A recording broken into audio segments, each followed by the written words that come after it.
Hey guys, welcome back to the channel. My name is 3-Chord Dave and this is a Harley Benton SC2 Custom in vintage black.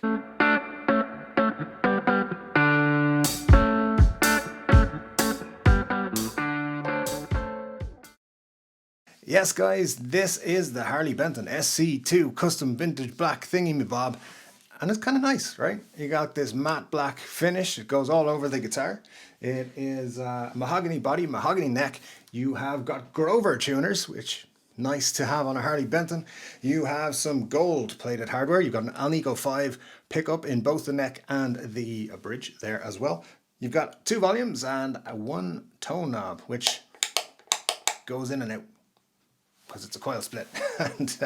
and that's what we're going to listen to. In just a few moments we're going to have some sounds from this guitar and you can tell me what you think of it, and I'll tell you what I think of it after that. Now this guitar is actually my brother's guitar, so he's been playing around with it for a while, and I finally nabbed it off him today to have a little look at it, just so we could check it out on the channel and see if it's any good. Now the great thing about this guitar from Harley Benton is it is 235 euros brand new.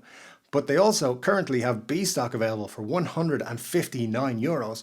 It's a saving of about 70 euros. And honestly, I've bought B stock from Thomann before and they've always been practically perfect. No hesitation recommending the B stock option there for this.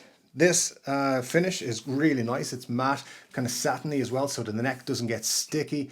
And speaking of the neck, you've got 22 medium jumbo frets here. You've got a graphite nut. You've got, what else is it? It's made of mahogany and a little volute at the top here, actually. Just a little tiny one. That I'm not sure if you can see it, but it's definitely there. And a nice kind of option to have. I mean, it means your neck, your headstock, which is very angled, very much like a Gibson, is less likely to break off. You got the nice little inlay on the headstock as well, which reminds me of like a custom diamond from a certain brand that I just mentioned. You got the inlays, which looks pretty cool. This is a roasted Yatoba fretboard on top of that mahogany fretboard, and the body is also mahogany. I don't know if I said that 1,000 times already or not, but anyway, the neck is a modern C profile. Feels really nice to play, you know, and as I said, it doesn't get sticky or anything because it is that satin finish, so it's pretty cool. So obviously this has been inspired a little bit by the ESP lineup of guitars.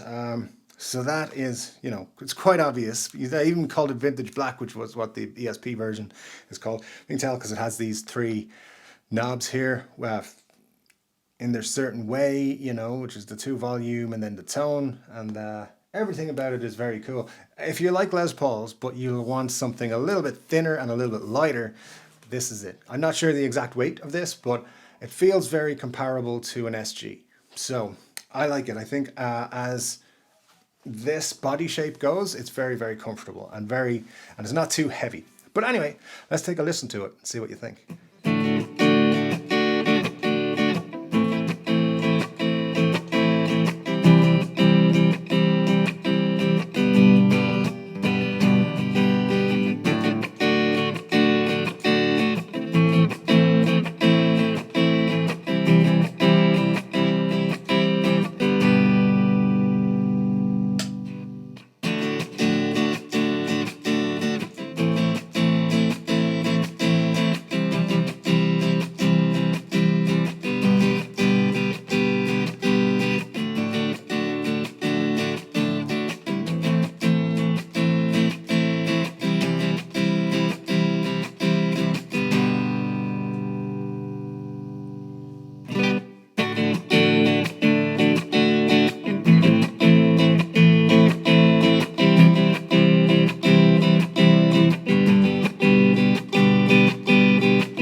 is how this guitar sounds, guys. And now what I will say is I thought it didn't sound too bad in the neck position, didn't sound too bad in the middle position.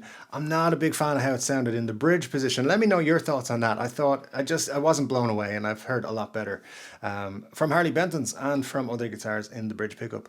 So that is something I think could be worked on. Now, obviously this is just being plugged straight into the amp, which is a Marshall Code 25. Nothing spectacular, no pedals, no effects, nothing like that, just pure sound, and it's going into just my wireless microphone. So nothing has altered the sound. It's not going to sound its best anyway through that setup. But overall, if you're picking this guitar up for 159 euros, or even the 235 brand new price, I think you're getting an absolute bargain. I like everything about this guitar. I think they've done a really good job. Couple of little issues. Tuners are shaking. Something is shaking in one of the tuners, which is not a good sign. And there's a little bit of, it's 95% a really, really fantastically finished guitar. A little bit of paint over the binding here in the neck pocket, which happens, This is less, I think my brother paid less than 200 for this guitar at the time he bought it. So that's impressive.